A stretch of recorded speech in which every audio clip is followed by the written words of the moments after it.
அனைவருக்கும் வணக்கம். பெண்கள் கருத்தரிக்க சில எளிய வழிமுறைகள் மருத்துவ குறிப்புகள் சொல்கிறேன். ஒரு கைப்பிடி அளவு இலந்த இலை எடுத்துக்கங்க. ஒரு அரை ஸ்பூன் கருஞ்சீரகம் எடுத்துங்க. 5 செம்பருத்தி பூ, 1 ஸ்பூன் ஜீரகம். இது 4யும் அரைச்சி நெல்லிக்காய் அளவுக்கு 2 உருண்டை காலையில் வெறும் வயிற்றில் ஒரு வாரத்துக்கு சாப்பிட்டோம்னா கரு உருவாக வாய்ப்பு இருக்கிறது.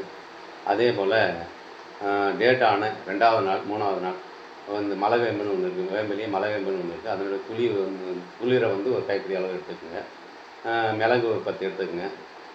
பனவெல்லம் ஒரு 50 கிராம் எடுத்துக்கோங்க. 3யும் அரைச்சி 1½ டம்ளர் தண்ணியில் அரைச்சி மிக்சியில் போட்டு அரைச்சி குடிச்சிங்கன்னா கரு உருவாக நல்ல வாய்ப்பு இருக்கிறது. அதே போல் நாவல் இலையை அரைச்சி பசும் தயிரில் கலந்து 48 நாட்கள் வெறும் வயிற்றில் குடிச்சு வந்தீங்கன்னா கரு உருவாக நல்ல வாய்ப்பு இருக்கிறது. அதே போல் கண் பார்வை சில பேருக்கு மங்களாக தெரியுதுன்னுவாங்க. அவங்களுக்கு கண் பார்வை தெரிய சில டிப்ஸுகள் சொல்கிறேன். கண் பார்வை தெரிய மூக்கரட்டை கீரைன்னு தரையில் படகுன்னு இருக்கும்.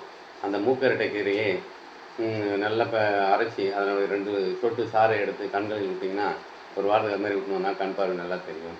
அதே போல் அம்மன் பச்சரிசியில் அரைச்சி வடிகட்டி அதில் 2 சொட்டு கண்ணுக்கு விட்டிங்கன்னா நல்லா கண் பார்வை தெரியும். அதே போல் பனைமரத்து குருத்து அனலில் காட்டி அந்த சாறு எடுத்து 2 சொட்டு கண்ணில் விட்டாலும் நல்ல கண் பார்வை தெரியும். அதே போல் கருவேப்பிலை பழம் அடிக்கடி நம்ம சாப்பிட்டு வந்தோம்னா கண் பார்வை நல்லா தெரியும். நன்றி, வணக்கம்.